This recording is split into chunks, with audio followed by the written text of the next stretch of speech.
ඔයා වැඩ කර නැති කෙනෙක්. ඔයා මොනවද දන්නේ කරන්න? හැමෝම කියන කතා ඇත්ත. මම වැඩ කර නැති කෙනෙක්. මට මොනවද කරන්න පුළුවන්? ඇත්තටම මට මුකුත් කරන්න බෑ. මම කරන්න කැමති දේ මම කරොත් එහෙම මගේ ජීවිතේ නාස්ති වෙනවා. හැබැයි ඒගොල්ලෝ කියන දේ මම කරන්න ගියොත් එහෙම මගේ ජීවිතය අති සාර්ථක වෙනවා. ඔයා මේකද පිළිගන්නේ?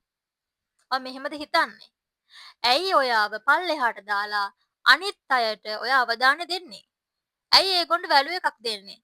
ඔයාව යට කරන්න හදන අයට ඇයි ඔයා තවත් පහත් වෙන්නේ? මේ වැඩේ නවත්තන්න. සෝෂල් ප්‍රෙෂර් එක අපිට හැන්ඩල් කරන්න පුළුවන්.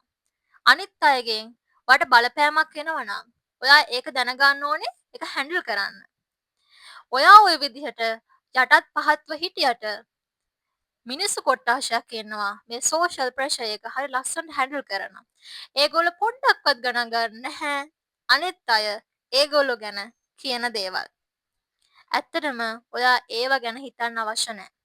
බහුතරයක් මිනිස්සු කරන්නේ මේ මිනිස්සුන්ගේ කතා නිසා තමන්ගේ දක්ෂතා හැකියා හිර කරගෙන ජීවත් වෙනවා. පසුතැවිලි වීම වලින්ම තමන්ගේ ජීවිතේ පුරවගෙන. මේක නවත්තන්න ඕනේ. අද මම කතා කරන්නේ මම කොහොමද මේ සමාජීය බලපෑමට යට වෙන්නේ නැතුව ජීවත් වෙන්නේ. අද අපි එහෙනම් ඒ ගැන කතා කරමු. ඇයි ඔයා මේ සමාජීය බලපෑමට නතු වෙන්නේ? ඒකට හේතුව තමයි ඔයා ඔයාව සැක කරනවා. ඒ සැකේ නිසා තමයි ඔයාට මේ විදිහට දුකක් කනස්සල්ලක් ඇති වෙන්නේ. අනිත් මිනිස්සු කියන දේවල් ඔයා එක පිළිගන්න යන්නේ. ඔයා පසුතැවිලි වීම වලට ලක් වෙන්නේ මේ නිසා. ඒ නිසාම ඔයා දැනගන්න ඕනේ මේ සැකේ නැති කරගන්න. කොහොමද මේ සැකේ නැති කරන්නේ? පළවෙනි දේ ඔයා ඔය ඍණාත්මක විදියට හිතන එක නවත්තන්න. ඍණාත්මක අවස්ථාවක් වුණත් ඔයා ඒක ධනාත්මක විදියට බලන්න ඔයාවම හුරු කරන්න වෙනවා. මේක තමයි මුලින්ම කරන්න ඕනේ. දෙවෙනි දේ තමන් කැමති දේවල් තෝරා ගන්න. ඇත්තටම තමන් කැමති දේ මොකද්ද? මේක තමන්ගේ හිතෙන් අහන්න. ඇත්තටම මම මොනවද කරන්න කැමති කියලා. ඒ කියන්නේ ඒකෙන් අපි කරන්නේ අපිව හඳුනා ගන්නවා. තුන්වෙනි දේ තමයි මේ අනවශ්‍ය බය නැති කරගන්නකො. අනාගතය සම්බන්ධයෙන් මේ මොහොතේ ඔයා මේ මොහොතේ මම සතුටින් සැනසීමෙන් ඉන්නවා කියන දේ ඔලුවට දාගන්න. හරිද? ඒත් එක්කම සතුට හොයන්න යන්න එපා. දුවගෙන යන්න එපා මට සතුට ඕනේ කිකි හොයන්න යන්න එපා. ඔයා හොයන්න ඕනේ ඔයාගේ මානසික සැනසීම. මානසික සැනසීම කියන්නේ ඔයාගේ සතුට. හරිද? ඒ නිසා මානසික සැනසීමට ජීවිතේ ප්‍රථම ස්ථානය ලබා දෙන්න. මීට අමතරව ඔයා තේරුම් ගන්න ඕනේ මම කාවද ආශ්‍රය කරන්න ඕනේ කාවද ආශ්‍රය කරන්න හොඳ නැත්තේ. ඔයා හැමදෙස්සම ආශ්‍රය කරන්න ඕනේ ඔයාට ධනාත්මක බලපෑමක් කරන අයව. ඍණාත්මක බලපෑමක් කරන අයව ආශ්‍රය කරන්න එපා. ඒගොල්ලෝ හැමදෙස්සෙම බලන්නේ ඔයාව වලට තල්ලු කරලා දාන්න. ඒ නිසා ඒ වගේ අයගෙන් පුළුවන් තරම් ඈත් වෙන්න. ඔයාට ඊර්ෂ්‍යා කරනවා දැනම ඔයාට ඍණාත්මක බලපෑමක් කරන්න කිය. ඔයාට ඍණාත්මක බලපෑමක් කරන්න කියන දේ දැනත් සමහර මිනිස්සුන් ආශ්‍රය කරනවා. මේක නිසා ඔයාගේ ජීවිතේ කවදාවත් සාර්ථක කරගන්න වෙන්නේ නැහැ. සැනසීමක් ඇති කරගන්න වෙන්නේ නැහැ. දියුණු වෙන්න හම්බෙන්නෙම නැහැ. ඒ මිනිස්සු නිසා. ඒ නිසා මතක තියාගන්න ඍණාත්මක බලපෑමක් කරන අයව ආශ්‍රය කරන්න එපා. ධනාත්මක බලපෑමක් කරන අයව ධනාත්මක නැත්නම් කියනවා පොසිටිව් වයිබ් එකක් දෙන මිනිස්සුන් ආශ්‍රය කරන්න. ඒ වගේම අනිත් කාරණේ තමයි පරිපූර්ණ වෙන්න යන එක. මේක හරිම හොඳයි. පරිපූර්ණ වෙන එක ගොඩක් හොඳයි. නමුත් ගොඩක් අය මේක වැරදියට තේරුම් අරන් තිනවා. ඒක තමයි අනිත් අයත් එක්ක සංසන්දනය කරන්න යනවා. Tamanට නැති දෙයක් තව කෙනෙකුට තියෙනවා නම් එයා ඒක ගත්ත නිසා තමන් ඒක ලබා ගන්න උත්සාහ කරනවා. මේක වැරදි. මේකෙන් තමන්ගේ මානසික සැනසීම නැති වෙනවා. පරිපූර්ණ වෙන්න තමන්ගේ විදිහට. තෘප්තිමත් වෙන්න තමන්ගේ විදිහට. අනිත් අයත් එක්ක තමන්ව සංසන්දනය කරන්න එපා. මේකෙන් වගේ සතුට, වගේ දියුණුව අඩපණ කරනවා. ඒ නිසා මේ දේ නවත්තන්න. පරිපූර්ණ වෙන්න ඒක අනිවාර්යයෙන්ම ඔයාගේ විදිහට. ඒ වගේම තමයි තව දෙයක් කියන්න ඕනේ.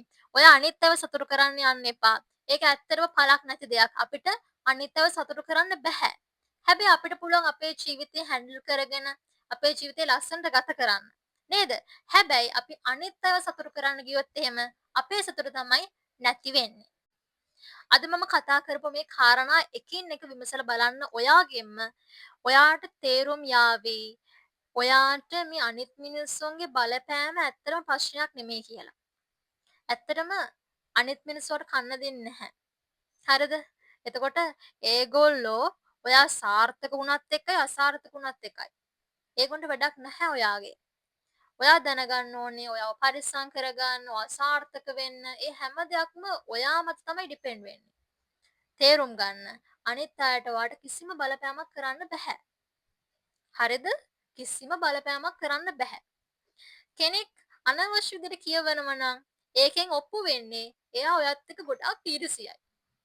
එයාට බලන් ඉන්න බෑ. ඒ බලන් ඉන්න බැරි කමට එක එක කතා හදනවා. එක එක දේවල් කියන්න හදනවා. ඒව ගොඩාක් ඔප්පු වෙනවා මිනිස්සු ආශ්‍රය කරනකොට. හරිද? ඒගොල්ලන්ගේ වචන වලින්ම තේරෙනවා කොච්චර ඊර්ෂ්‍යයිද ඔයත් එක්ක.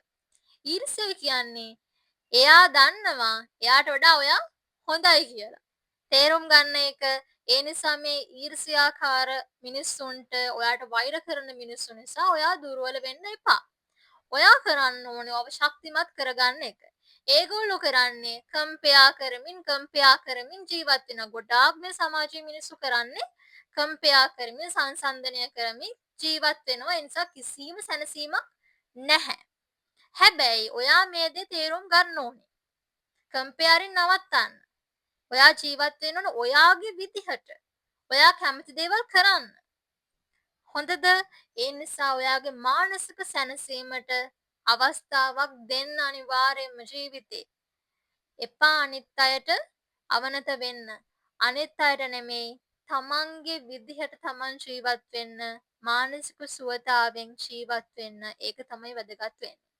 මම හිතනවා මේ වීඩියෝ එක ඔයාලට වැදගත් වෙයි කියලා. ඒ වගේම තමයි ඔයා මගේ YouTube channel එකට අලුත් කෙනෙක් නම් ඇවිල්ලා බලන්න මම මොන වගේ YouTube වීඩියෝස්ද කරලා තියෙන්නේ කියලා. ඉතින් ආදරෙන් මතක් කරනවා subscribe කරලා නැත්නම් දැම්ම subscribe කරගෙන යන්න. එහෙනම් ගිහින් එන්න සුබ දවසක්. ඔයාගේ අදහස් පහලින් කමෙන්ට් කරගෙන යන්නත් අමතක කරන්න එපා.